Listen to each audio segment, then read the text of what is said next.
Pelo sinal da Santa Cruz, livra-nos Deus, nosso Senhor, dos nossos inimigos. Em nome do Pai, do Filho e do Espírito Santo. Amém. Somos nada, Deus é tudo. Pai, te amamos. Continua a divina vontade, olhando em nossos olhos, escutando em nossos ouvidos, falando em nossas bocas, respirando em nossos respiros, circulando em nosso sangue, palpitando em nossos corações, amando e perdoando em nós, movendo em nossos movimentos, sofrendo em nossos sofrimentos, e nossas almas unidas à tua vontade, sejam os crucifixos viventes e imolados para a glória do Pai, orando em nós. E depois oferece-te a ti mesmo esta oração como nossa, para satisfazer-te pelas orações de todos e para dar ao Pai a glória que deveriam dar todas as criaturas. Amém. Luísa, pequena filha da divina vontade, continua em nosso meio, vivendo e difundindo o reino da divina vontade. Amém. Vem, santos anjos, toca a fronte de quem lê os escritos da serva de Deus, Luísa Picarreta, para selar em suas frontes o Espírito Santo e assim infundir neles a luz para que possam compreender as verdades e o bem que estes escritos contêm. Luz da sabedoria eterna, nos revela o grande mistério de Deus Pai e do Filho, unidos em um só amor. Amém. Fiat, fiat, fiat.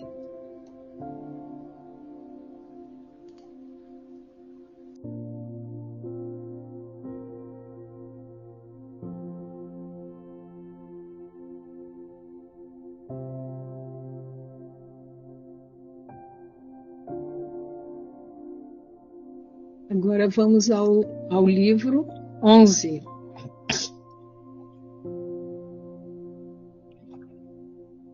« 6 de setembro de 1912, capítulo 34. Quem experimenta os benefícios de ter proximidade de Jesus? Continuando meu estado habitual, enquanto o bendito Jesus veio, disse-me: minha filha, eu estou com as almas, interna e externamente, mas quem experimenta os efeitos? Quem aproxima sua vontade à minha? Quem me chama? Quem reza? Quem conhece meu poder e o bem que lhe posso fazer? Caso contrário, acontece como aquele que tem água em sua casa, mas não se aproxima para pegá-la e beber. Embora haja água, não desfruta do benefício dela e arde em sede. Da mesma forma, se sentir frio e apesar de haver fogo, não se aproxima dele para se aquecer. Não desfrutará do benefício do calor. E assim por diante. Qual não é minha tristeza? Enquanto quero dar, não há quem receba meus benefícios. Fiat. Fiat. Muito obrigado, Eliane. Nada. É uma leitura simples e breve. Faremos uma pequena reflexão, né? A leitura 11:36 em espanhol, 11:34 em português. Continuando meu estado habitual, enquanto o bendito Jesus veio, disse-me: minha filha, eu estou com as almas interna e externamente, mas quem experimenta os efeitos está em todos, crentes ou não crentes, internamente como vida de cada ato e externamente através da criação, as pessoas, as circunstâncias de nossa vida. Mas nem todos experimentam os efeitos de sua vida divina. Mas quem aproxima sua vontade à minha, segundo o grau de fusão com a vontade de Deus, será maior ou menor essa experiência da divindade. Quem me chama, quem reza, quem conhece meu poder e o bem que lhe posso fazer. Caso contrário, acontece como aquele que tem água em sua casa, mas não se aproxima para pegá-la e beber. Embora haja água, não desfruta do benefício dela e arde em sede. Esta é a tristeza e dor de Jesus. Sua divina vontade ficou em cada coisa criada para nos dar um amor especial, fazer um ofício e tem um valor divino para Deus operante na criatura. E como a criatura não corre a pedra de sua vontade humana e se obstina em pecar, arde em sede e morre. Da mesma forma, se sentir frio e, apesar de haver fogo, não se aproximar dele para se aquecer, não desfrutará do benefício do calor. E assim por diante. Qual não é a minha tristeza, que enquanto quero dar, não há quem receba meus benefícios. Jesus quer dar, pode dar, mas não há quem queira receber seus benefícios, porque a maioria quer usar dos bens criados, não com os modos divinos, senão com rejeição do Criador para seus próprios benefícios pessoais, inclusive usando os meios que Deus lhe oferece, alimento, vestido, para pecar. Fiat. Agora continuamos com a próxima leitura, 11:37 em espanhol, 11:35 em português, que é muito mais longa, né? Sim. Obrigado. 29 de setembro de 1912. A vontade divina é o centro, a vida e a origem de tudo em Jesus. Ele dispõe as intenções de quem vive em sua vontade. Para este, só Jesus basta, e as coisas terrenas não atraem sua vontade. Escrevo coisas passadas. Estava pensando comigo. O Senhor falou a alguns sobre sua paixão, a outros sobre o seu coração, a outros ainda sobre a cruz e muitas outras coisas. Eu gostaria de saber quem foi mais favorecido por Jesus. E o meu amável Jesus, ao vir, disse-me: minha filha, sabes quem foi a mais favorecida por mim? A alma a quem manifestei os prodígios, o poder do meu santíssimo querer. Todas as demais coisas são parte de mim. Ao contrário, minha vontade é o centro e a vida, a governante de tudo. Dessa forma, minha vontade dirigiu a paixão, deu vida a meu coração, sublimou a cruz.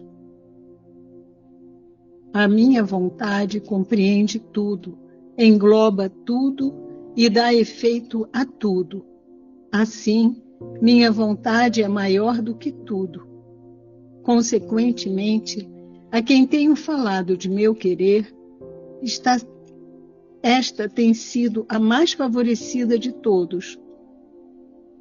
E acima de tudo, quanto deverias me agradecer por ter te admitido nos segredos do meu querer. Além disso, quem está em minha vontade é minha paixão, é meu coração, é toda a beleza da minha cruz. E é a minha própria redenção. Não há coisas divisíveis entre mim e ela. Portanto, eu te quero completamente em minha vontade. E se é que queres participar de todos os meus bens?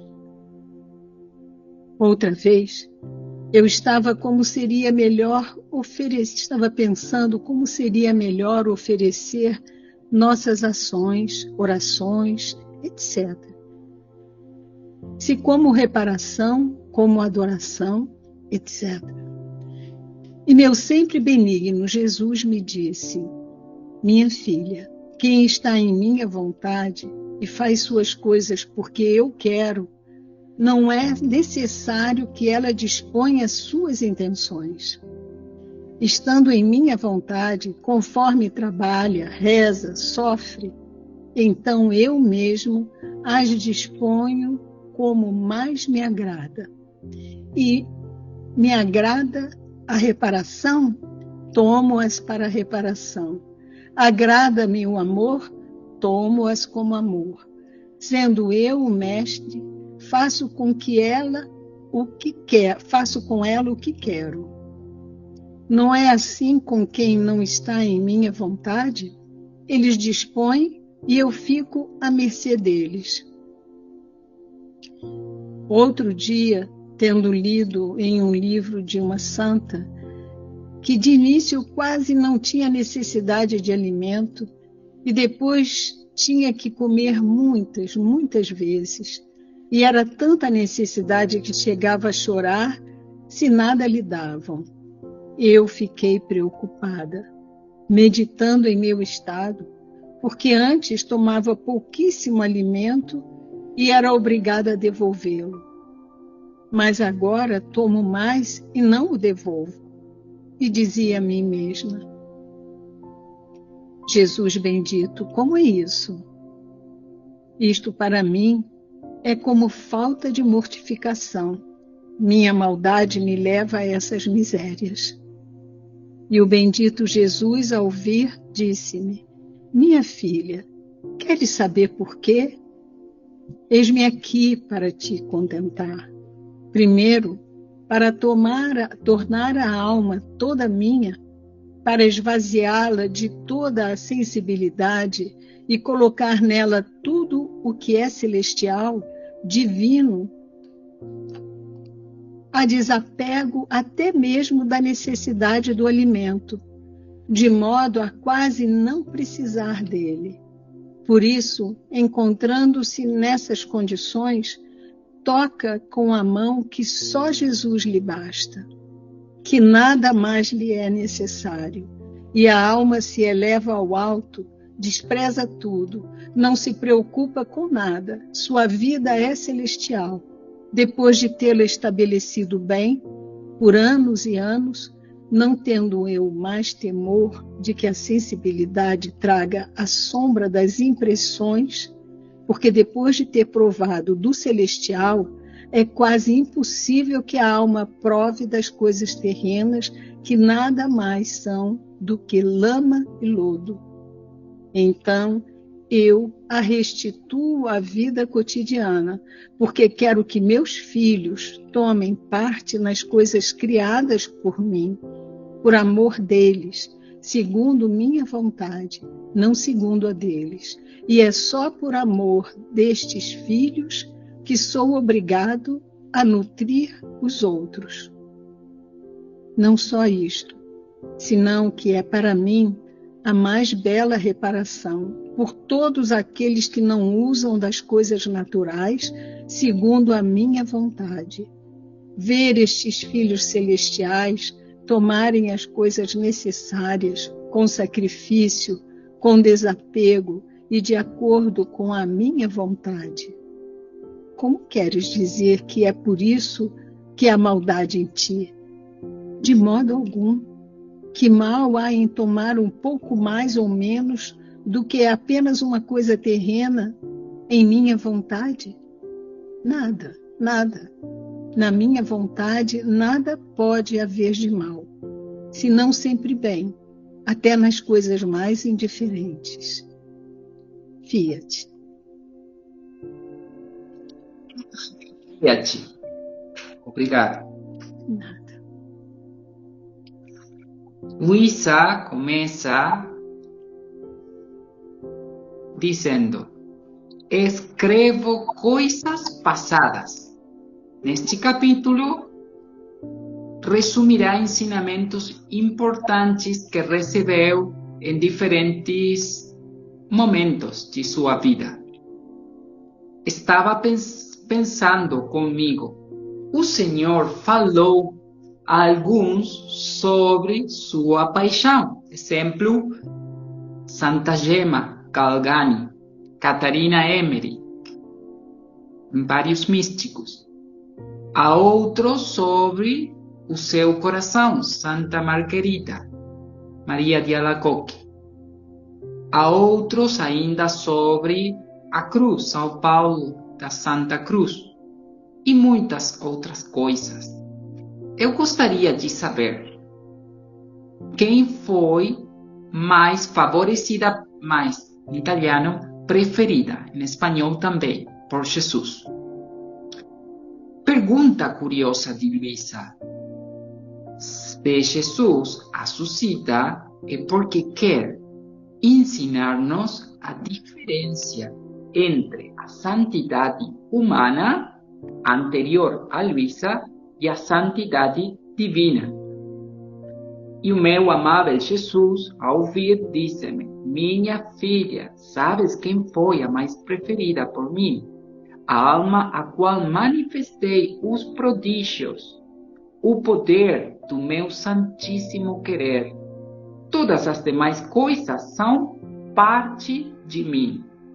Ao contrário, minha vontade é o centro e a vida, a governante de tudo. Dessa forma, minha vontade dirigiu a paixão, deu vida a meu coração, sublimou a cruz. Jesus ama as almas em função de quanta substância de sua vontade possuem. Ama sua vida divina em nós. Luísa, ao receber este Evangelho divino do Reino como cabeça da missão, foi mais favorecida. A revelação como favor de Deus, Luísa correspondeu com o sacrifício total dela mesma. Com a sua fidelidade, soube conservar e aumentar a graça derivada da escolha amorosa de Deus. Aos outros santos, Jesus revelou uma parte de sua vida, sua paixão, seu coração, o valor de sua cruz, mas a Luísa, ao revelar-lhe sua divina vontade operante, deu-lhe o centro de sua vida, o motor, a fonte, com todas as devoções ou santidades humanas que derivam dela. O motor da paixão, da divina misericórdia ou do preciosíssimo sangue é a divina vontade. Quem possui a divina vontade como vida própria não deve praticar uma santidade particular, já que tem a fonte de todos os bens das santidades individuais de todos os tempos. A vida de santidade dos santos emana da vontade divina, através dos atos da alma que nela vive. A minha vontade compreende tudo, engloba tudo e dá efeito a tudo, continua Jesus. Assim, minha vontade é maior do que tudo. As outras revelações são efeitos da divina vontade.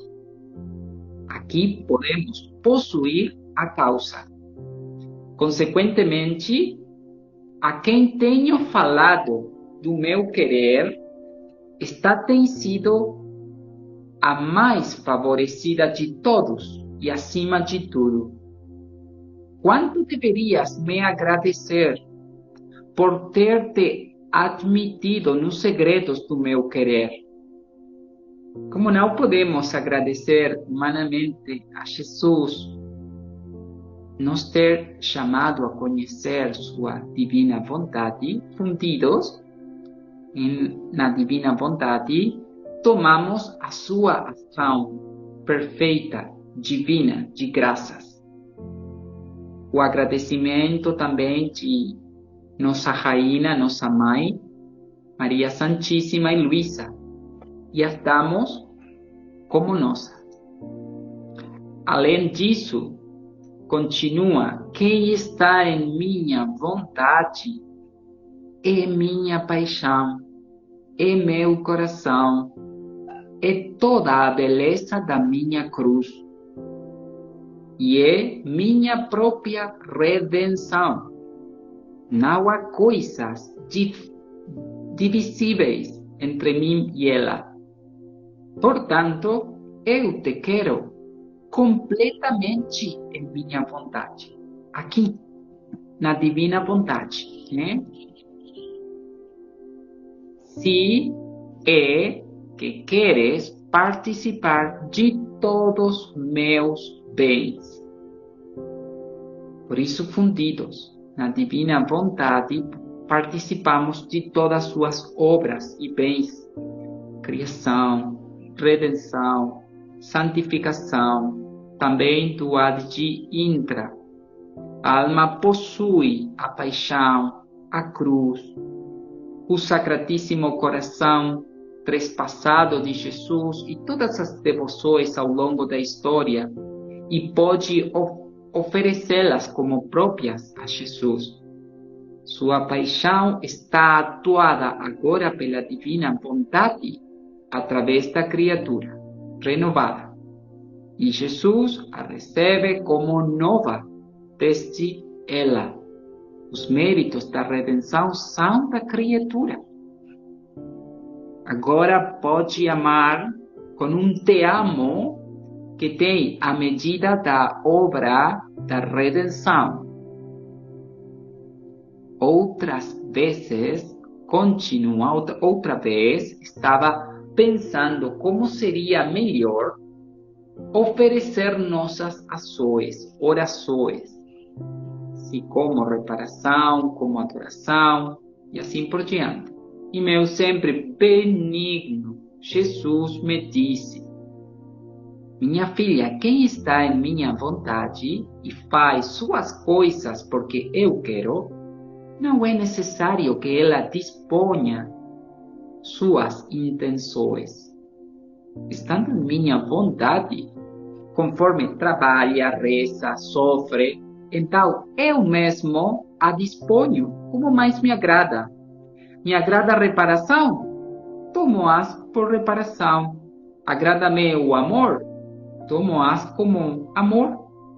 Sendo eu o mestre, faço com elas o que quero. Não é assim com quem não está em minha vontade. Elas dispõem e eu fico à mercê deles. A diferença da oração na ordem da redenção, que se baseia na petição, onde as almas pedem, expressando sua vontade humana. Elas dispõem e Deus fica à mercê delas. Na oração na divina vontade, a alma já não coloca intenções pessoais. mas todos os seus atos os faz com a intenção divina de dar vida à divina vontade, e Deus dispõe para tomar esse ato como reparação, adoração, louvor e assim por diante. Se cumprem todos os efeitos e valor da oração divina de Jesus.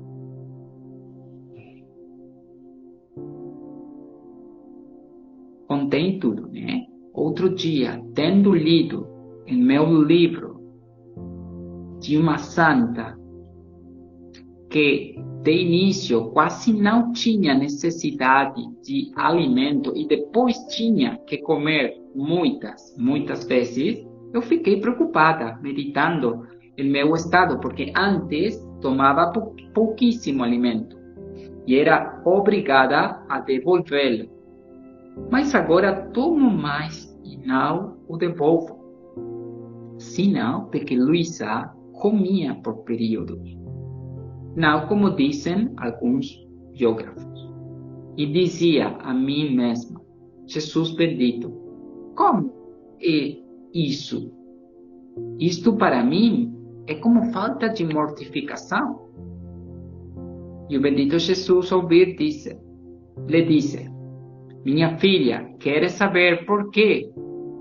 Primeiro, para tornar a alma toda minha, para esvaziá-la de toda a sensibilidade e colocar nela tudo o que é celestial, divino, a desapego até mesmo da necessidade do alimento, de modo a quase não precisar dele.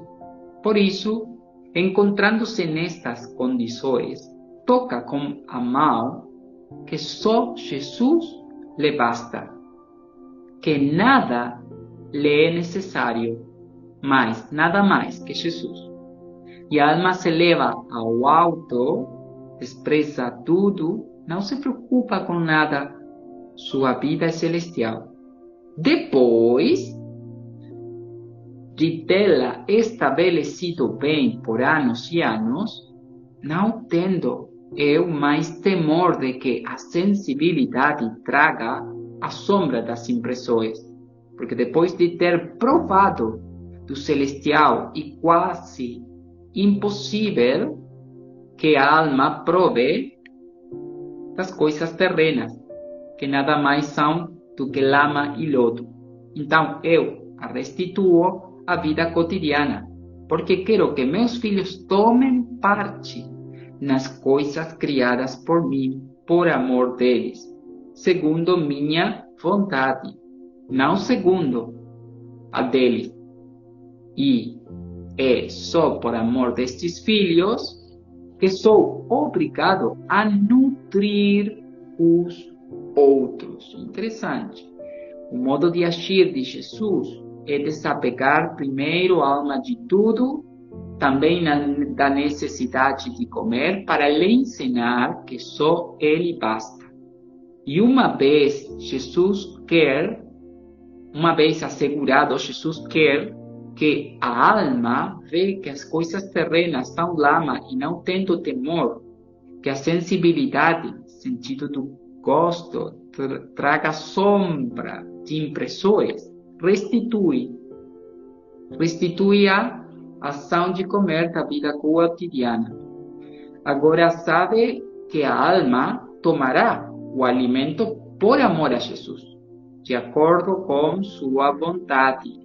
E Deus precisa que a alma coma, porque através de Luísa estará abençoando e alimentando todas as gerações de família humana, sua divina vontade, através do atributo da providência divina. Não só isto, senão que é para mim a mais bela reparação por todos aqueles que não usam das coisas naturais segundo minha vontade. Ver estes filhos celestiais tomarem as coisas necessárias com sacrifício, com desapego e de acordo com minha vontade. Como queres dizer que é por isso que há maldade em ti? De modo algum. Ao contrário, Jesus vê no tomar o alimento com amor e sacrifício de Luísa uma reparação por todos os que não usam dos bens naturais conforme a sua vontade e usam deles para pecar. Qual mal há em tomar um pouco mais ou menos do que é apenas uma coisa terrena em minha vontade? Nada, nada. Na minha vontade, nada pode haver de mal, senão sempre bem, até nas coisas mais indiferentes. Assim também para nós, comer um dia mais ou um dia menos não deve preocupar-nos a quantidade, enquanto não for gula. Nossa atenção deve estar em dar vida à divina vontade nesse ato. Damos a escolha à natureza humana e sabemos que esse ato de comer em divina vontade é amor divino, adoração divina, é glória divina, reparação divina, correcriação, redenção, santificação divina, toda a vida concentrada de Jesus com todos seus efeitos ali. Agora, Yani, continuamos com a leitura 11:36. Ok. Obrigado. Nada. 14 de outubro de 1912. Tudo o que Jesus faz em suas almas eleitas é eterno e não está sujeito a perecer. Encontrando-me em meu estado habitual, lamentava-me com Jesus bendito sobre meu estado deplorável e dizia: de que me serve que no passado me tenha feito tantas graças? Chegastes ao ponto de me crucificar contigo. Qual o benefício, se agora tudo terminou? E Jesus: minha filha, o que estás dizendo? Como? Nada te serve? Tudo acabou? Falso? Engana-te. Nada acabou e tudo te beneficia. Tu deves saber que tudo o que faço à alma está selado com o selo do Eterno, e não há poder que possa remover da alma a ação da minha graça. Portanto, tudo o que fiz à tua alma, tudo existe, mantém a vida em ti e dá-te alimento contínuo. Portanto, eu te crucifiquei? A crucificação existe e existe por quantas vezes te crucifiquei. Muitas vezes me deleito em trabalhar nas almas e por tudo em depósito. E depois renovo meu trabalho sem retirar o que fiz antes. Então, como podes dizer que nada te beneficia e que tudo acabou? Ah, minha filha, os tempos são tão tristes que minha justiça chega a rejeitar as almas eleitas que tomam os castigos sobre si e os impedem de cair sobre o mundo. Estas são as mais queridas vítimas de meu coração. E o mundo me obriga a mantê-las quase inativas.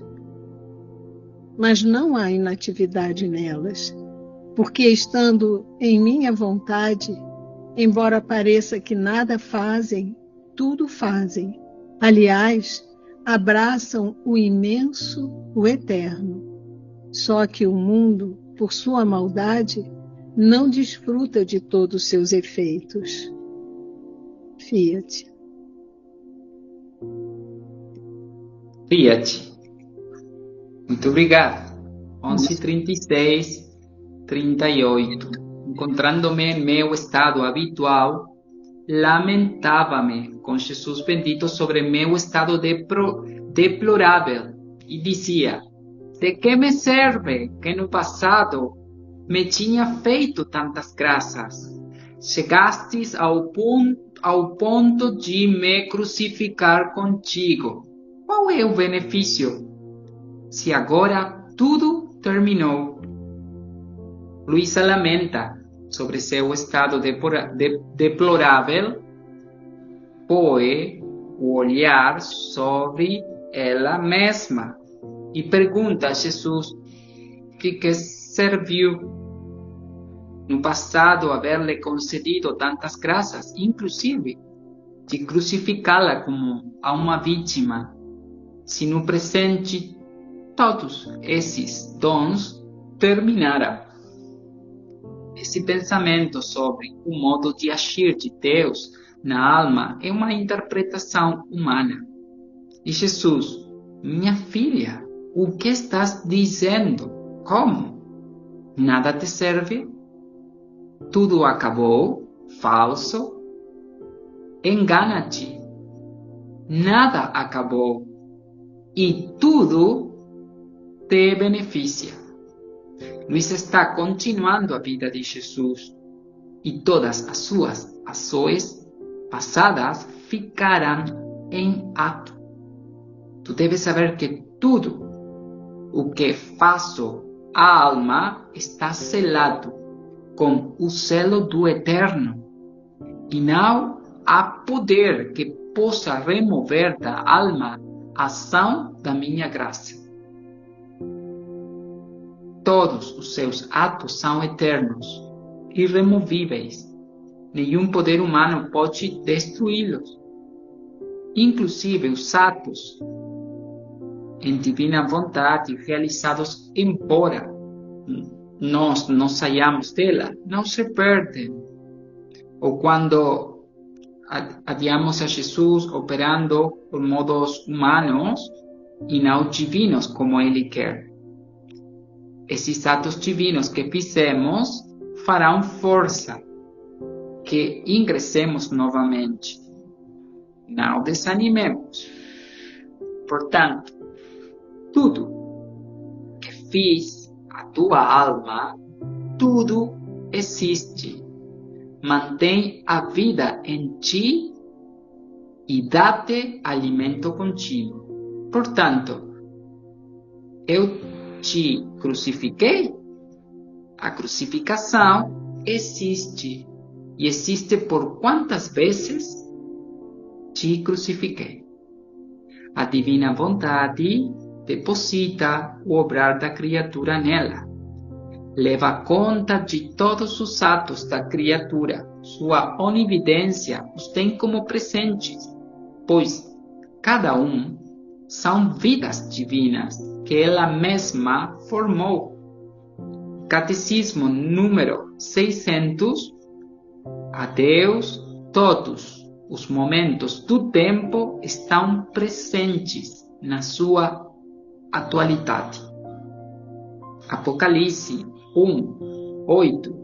Eu sou o Alfa e o Ômega, o princípio e o fim, diz o Senhor, que é, e que era, e que há de vir, o Todo-Poderoso, passado, presente e futuro, eterno presente. E ainda que para a alma tenham ficado no passado, Deus os vê atualizar no instante que a alma está agindo. Exemplo, Luísa neste momento está sofrendo a privação de Jesus. E Jesus vê em ato todas as penas de privação sofridas ao longo de sua vida e as encerra neste novo ato de sofrer, dando-lhe um novo valor, não o mesmo passado. Muitas vezes me deleito em trabalhar nas almas e por tudo em depósito e depois renovo meu trabalho sem retirar o que fiz antes. Cada ato incorpora tudo isso. Então, como podes dizer que nada te beneficia e que tudo acabou? Ah, minha filha, os tempos são tão tristes que minha justiça chega a rejeitar as almas eleitas que tomam os castigos sobre si e os impedem de cair sobre o mundo. Estas são as mais queridas vítimas de meu coração. Meu mundo me obriga a mantê-las quase inativas em seu ofício de vítimas, pois, como deve intervir a justiça divina, não participa a alma apenas da paixão. Mas esta inatividade é aparente, já que a alma continua agindo na divina vontade. Mas não há inatividade nelas, porque estando em minha vontade, embora pareça que nada fazem, tudo fazem. Aliás, abraçam o imenso, o eterno, só que o mundo, por sua maldade, não desfruta de todos seus efeitos. Os efeitos dos sóis divinos, dos atos das almas que vivem na divina vontade, não chegam às demais criaturas pela falta de disposição e sua oposição a mudar de vida e abandonar o pecado, mas ficam em ato, reparando e refazendo suas vidas para quando se dispuserem a tomá-lo. Fiat. Agora podemos ir ao volume 2. Ana. Sim. Obrigado. Boa noite a todos. Boa noite. Volume 2, capítulo 18, 2 de maio de 1899. O tópico é: na Santa Igreja todo o céu é ofuscado. Os membros saudáveis e luminosos da Igreja e os infectados e sombrios. E o outro tópico é: quanto à confiança, Jesus não quer que haja diferença entre ele e o confessor. Esta manhã, Jesus dava muita compaixão. Estava tão aflito e sofredor que eu não me atrevia a lhe fazer nenhuma pergunta. Nos olhávamos em silêncio. De vez em quando me dava um beijo e eu a ele. E assim continuava a fazer-se ver algumas vezes. A última vez me mostrou a igreja dizendo-me estas palavras: na minha igreja todo o céu está ofuscado. Assim como no céu uma é a cabeça, que é Deus, e muitos são os santos de diferentes condições, ordens e méritos, assim na minha igreja. Uma é a cabeça, que é o Papa, e até na tríplice tiara que circunda a sua cabeça está representada a Trindade Sacrossanta, e muitos são os membros que desta cabeça dependem, ou seja, diferentes dignidades, diferentes ordens, superiores, inferiores, desde o menor até o maior. Todos servem para embelezar a minha igreja e cada um, segundo o seu grau, tem um ofício que lhe foi dado e com um exato cumprimento das virtudes vem dar de si na minha igreja um esplendor odoroso, de modo que a terra e o céu ficam perfumados e iluminados. E as pessoas ficam tão atraídas por esta luz e por este perfume que é quase impossível não se render à verdade. Deixo-te a ti considerar aqueles membros infectados que, em vez de produzirem luz, dão trevas. Quantos suplícios provocam na minha igreja? Enquanto Jesus assim me dizia, vi o confessor junto a ele. Este, com o seu olhar penetrante, olhava-o fixamente.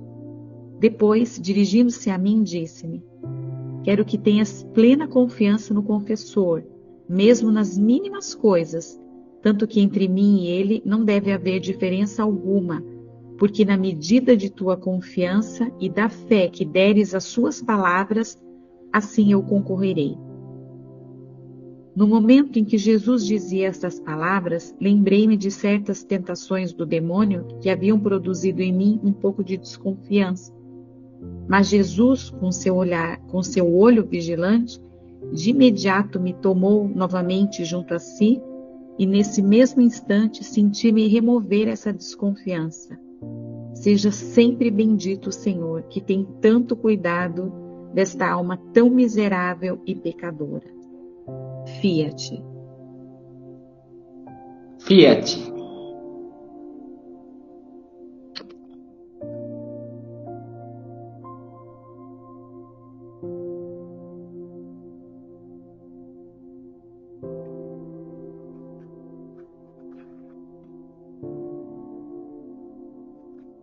Dois 18, escreve Luísa que Jesus dava muita compaixão.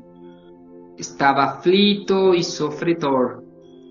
Ela não se atrevia a lhe fazer nenhuma pergunta. Nós olhávamos em silêncio. De vez em quando me dava um beijo e eu a ele. A última vez me mostrou a igreja, né? Dizendo-me estas palavras: na minha igreja, tudo o céu está representado. Tudo o que é visível é imagem do invisível.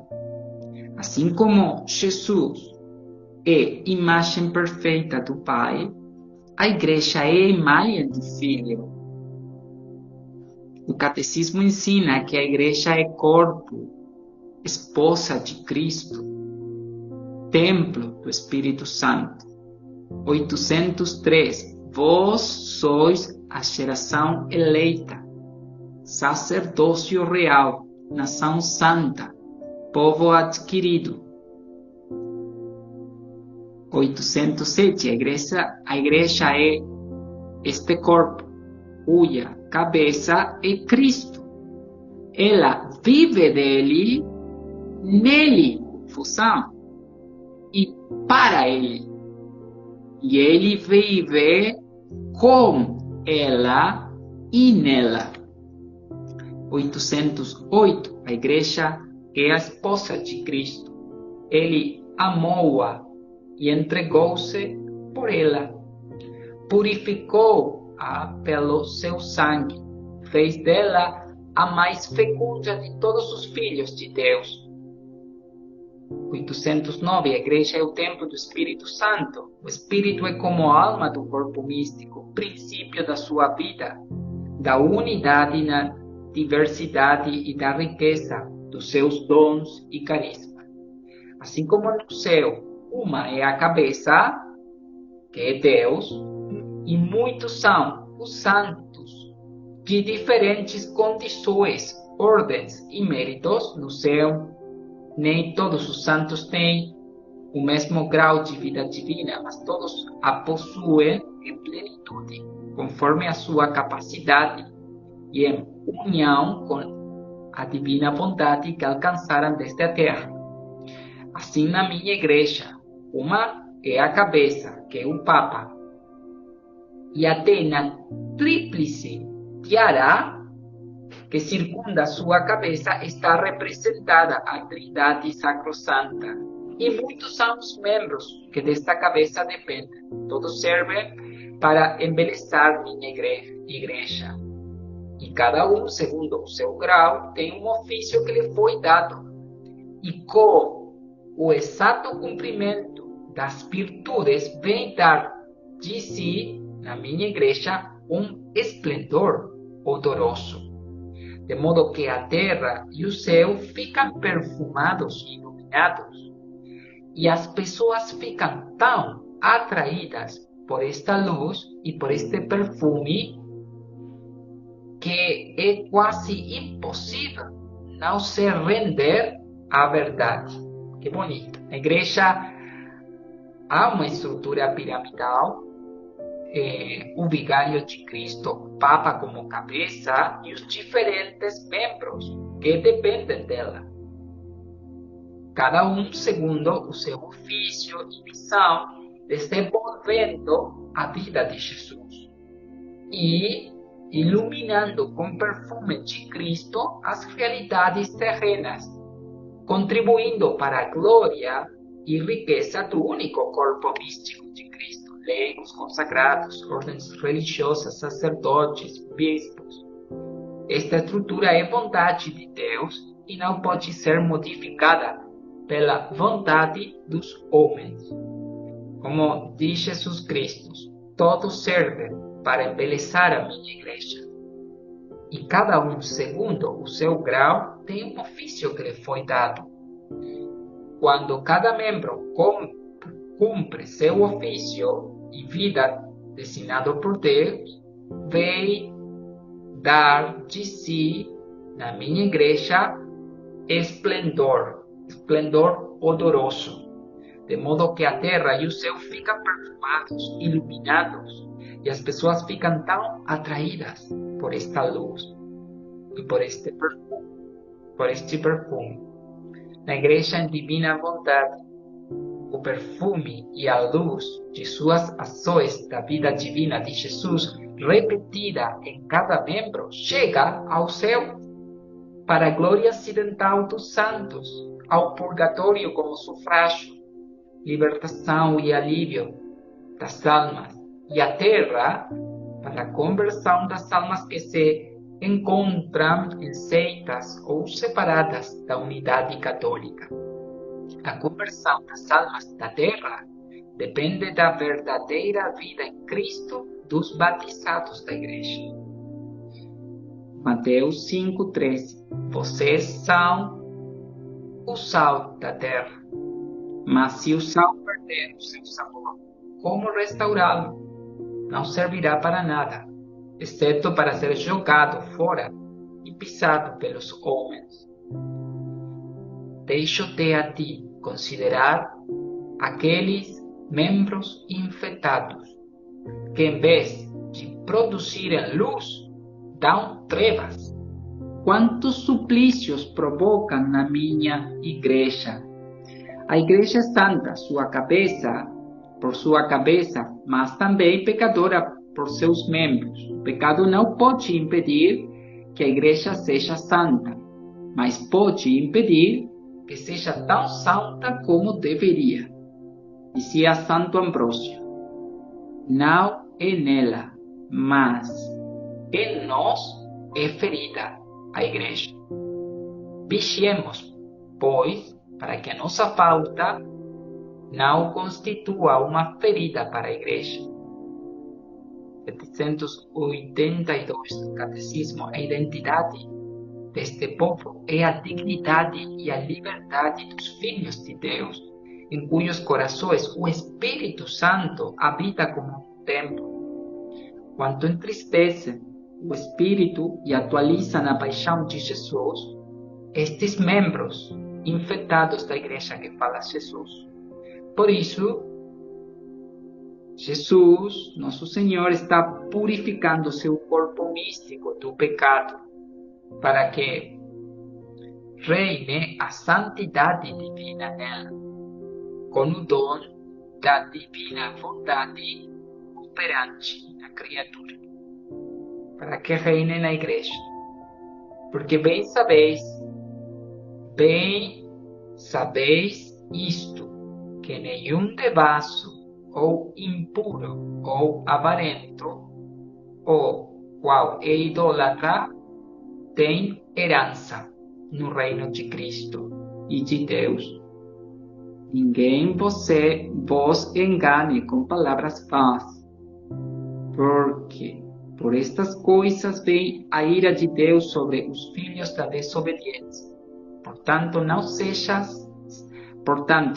sejais seus companheiros, porque noutro tempo ereis trevas, mas agora sois luz no Senhor.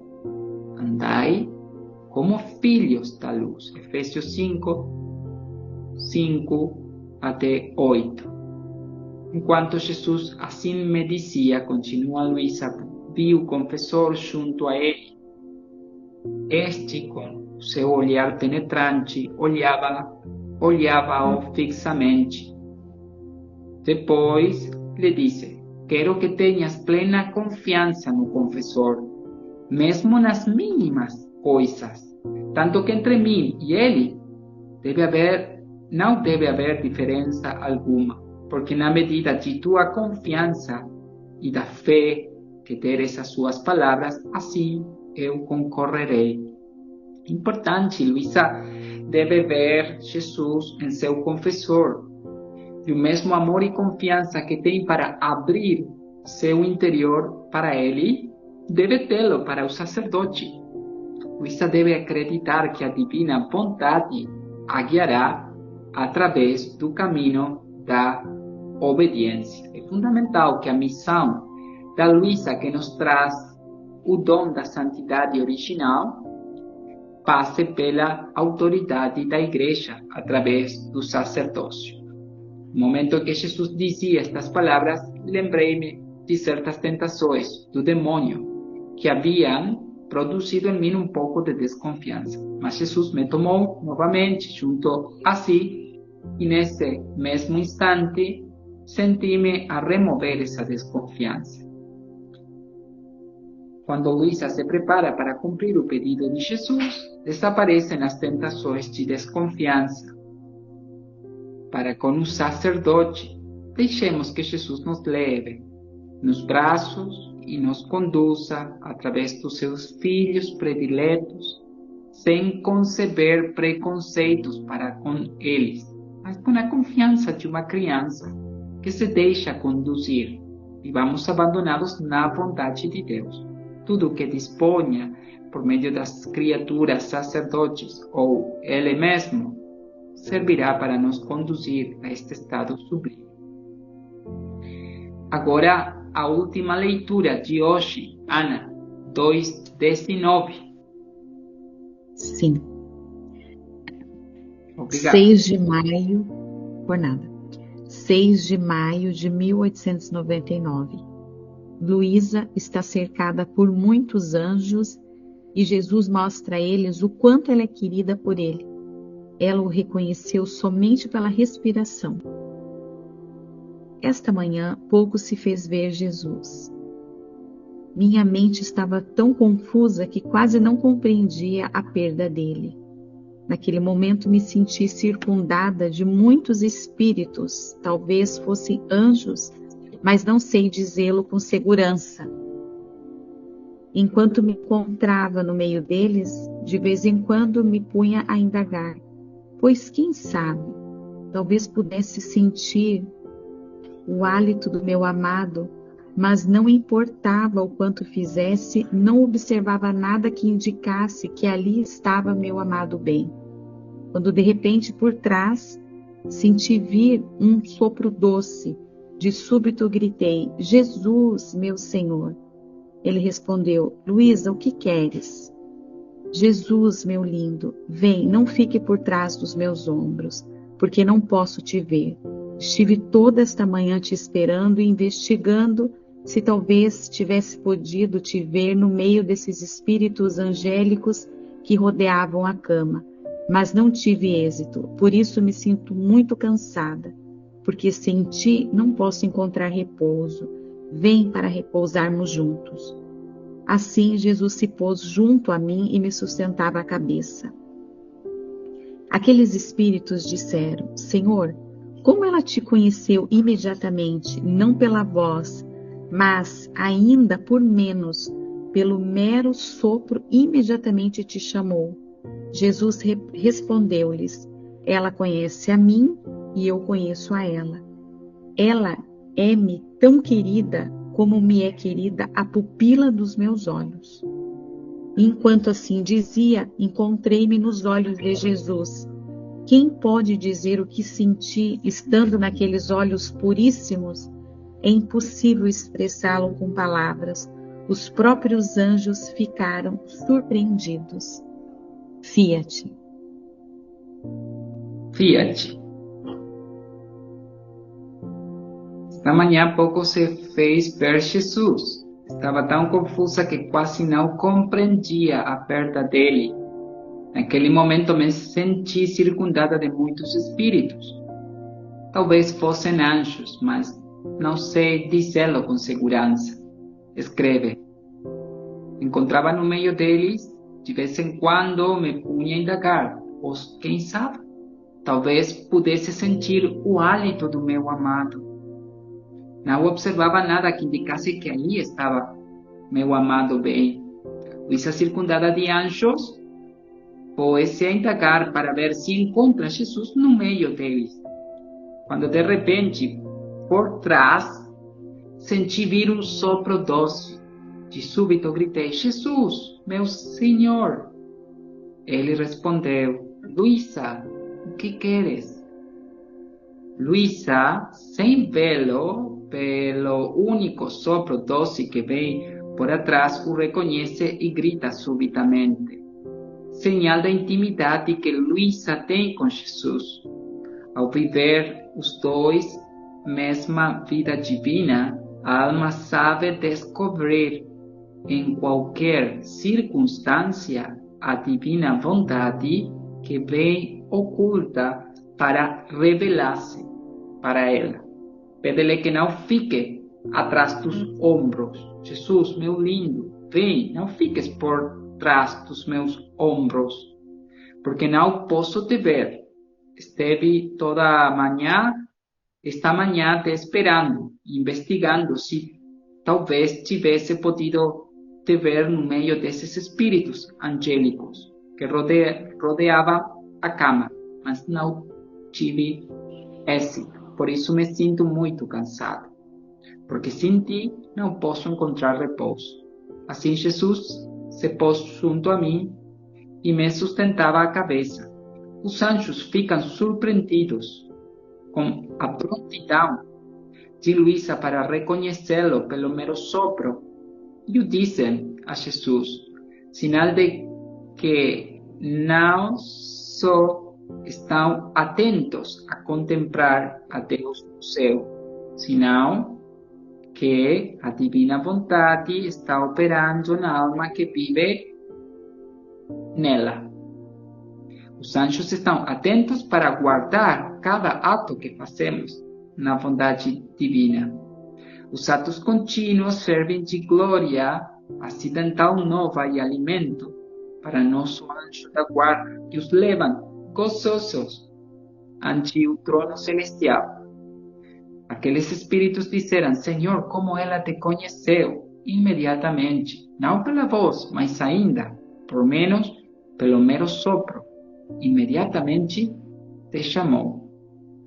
E Jesus lhes respondeu: ela conhece a mim e eu conheço a ela. Ela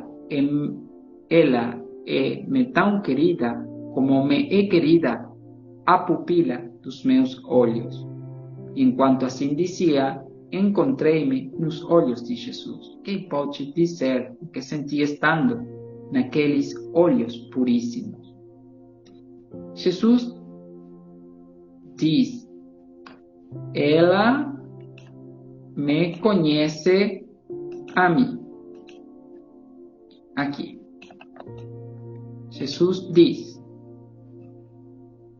ela me conhece e eu a conheço, pois Jesus a conhece e ama como outro o mesmo, em função da vida divina de Jesus que Luísa possui.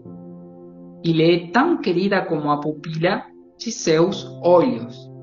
Esta expressão tem sua raiz bíblica no Salmo 17:8. Protege-me como a menina de teus olhos. Esconde-me à sombra de tuas asas. A tradução correta é: protege-me como a pupila de teus olhos. Refere-se à pequena imagem divina de si mesmo que Jesus vê na pupila de Luísa.